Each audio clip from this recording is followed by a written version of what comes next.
Hey everybody, it's Chippa in the third person.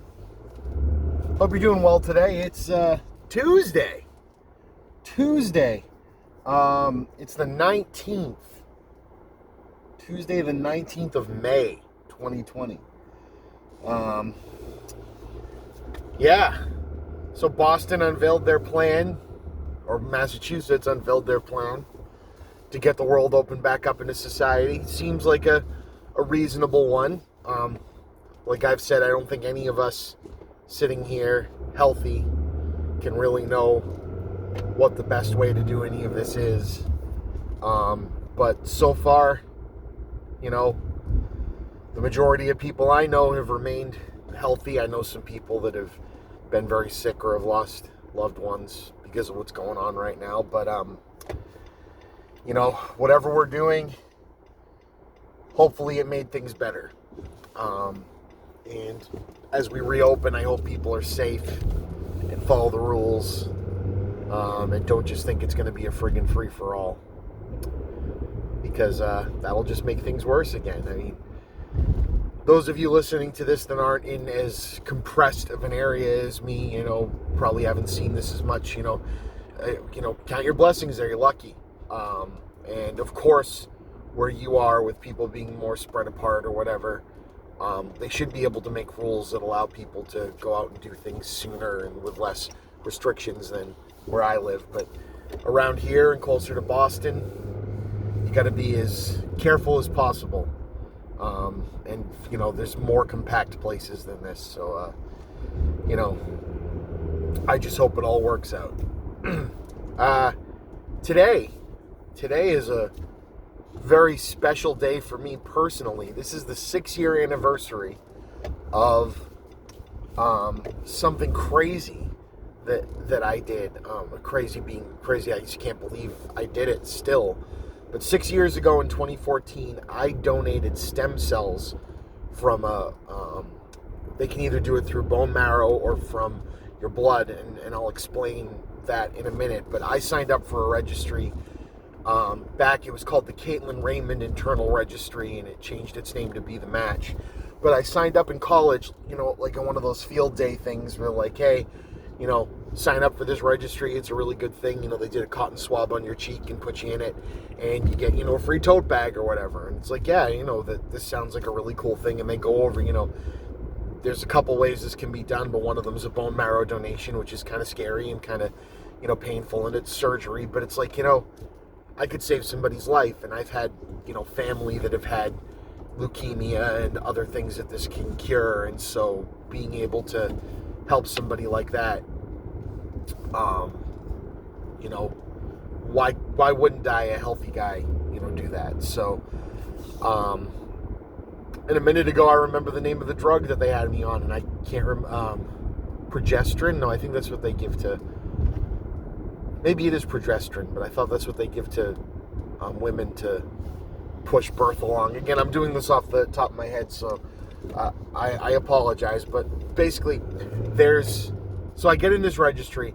I actually found out back in college, so probably 10 college was way more than 10 years ago, probably 13 or 14 years ago, that I was a match for someone. Went, got the blood drawn up to really verify, and then at the last minute, they no longer needed it. I hope that's because they found another donor that was able to get it to them quicker, or was a better match.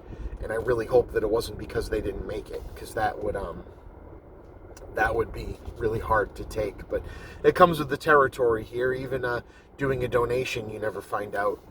You don't always find out who it was, or sometimes you find out that they didn't make it, and it doesn't always work. But and again, this is my little understanding of it. So Be the Match. So that happened, didn't go through, and then I found out, back in 2014 that I was a match and I was going to go through it. Now, there's two different ways they can do it as far as I know. Apheresis, which is the way I ended up doing it, which is basically a really intense version of a platelet donation. They take blood out of one arm and they circulate it back into your body, and they take what they need out of it through a machine.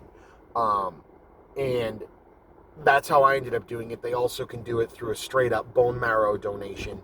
Um, and that, uh, you know, is usually what they need to save, like children and babies. They need a little bit more of a concentrated version of what they take, but for an adult, the type of donation that I did worked, and I would have been down for either, but it's the one they told me I was doing, and is less of a recovery time and everything else. So what exactly goes into it, for those of you wondering? So I have to get a series of shots, and like I said, I think I have the name wrong. I said what it was before, but what it is it's what they give people in chemotherapy, who are getting chemo for cancer treatments and everything else, to boost their stem cell, their white blood cell, whatever count, because it's getting knocked down by the treatment. When they give it to a healthy person who isn't getting those treatments, it ends up making you make an abundance of them. And this is normally an abundance of them that sticks around inside your bone marrow. But when they give it to you,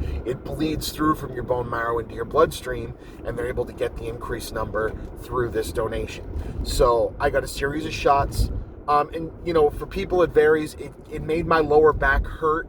Some people, it makes their lower back hurt so bad that they basically can't get up and do anything. They warned me of this, but it basically just gives you muscle and bone pain.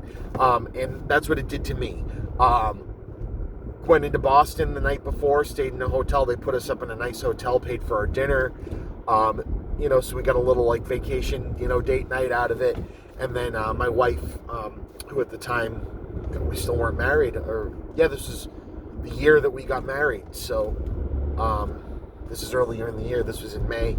Wow, it's crazy how quickly time flies. But, you know, Sarah, she stayed with me the whole time. We brought a DVD player, watched movies, and I basically couldn't move other than go in the bathroom with this thing hooked up to me. And they said that I gave some crazy amount more than they expected in the first hour, so they kept taking it. And then a person comes in, you know, that I don't get to see, but a person came in and took it and flew it to the person who needed it. And what I learned is that the person who's getting this donation is basically on their last leg. Like, this is the thing that's going to save them. So they basically get them in and wipe them out. They kill all of their old, or a large portion of their old, you know, blood cells and everything. Basically put them near death, and then give this to them, and if it takes, you know, they go into remission and it can save their life. But I don't get to know who this is, so I forget. It was either 6 months or a year. You write down whether or not you want your personal information to be able to be shared with them after an amount of time. I didn't know if they opted in or out, but I opted in, and I ended up getting a letter from this guy later on. He was from, I think it was Michigan. He was out of work because I believe he had leukemia. It was either leukemia or Lou Gehrig's disease. I know they're close, but I forget which it was. The letter, basically, he said he had a wife and kids.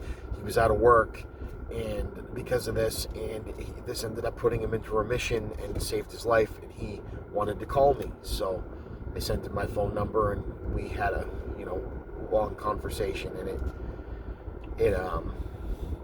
it still blows my mind to think about. And in that call, that was a few years ago, he said that he was hopefully getting ready to go back to work. So, I mean, all I did was, I was inconvenienced. We've been using that word a lot lately. I was inconvenienced for a few hours, and, you know, I had to get some shots. They came right to my work to give them to me, everything else. And a few hours of my inconvenience, which, you know, I got to spend sitting in a comfortable bed, you know, with videos and hanging out with my wife. So basically something I could have been doing at home, you know, notwithstanding the needle sticking in my arm. And this guy and his family's life is back on track. So I would do it again in a heartbeat. I told them that on the way out. Obviously it's you know, not necessarily, you can't just go, I want to help someone. Like, you have to end up being a match. But the more of us that join something like that, the more chance we can all have to save more lives like this. So, yeah, sorry to make it, this is an uplifting thing, but it's not, you know, anything, you know, crazy fun, other than I'm just so amazed that I was able to do that, and so proud that there's so many people out there willing to do this, and that they figured out how to help people this way. And yeah, I'm still here, and so are they. I saved someone's life, man. What the hell? This is never going to stop amazing me and not seeming real. It's very surreal. Anyway, I'll let you guys get back to your day. Thanks for listening. This has been the Chippa. I'll see you guys on the other side. Bye.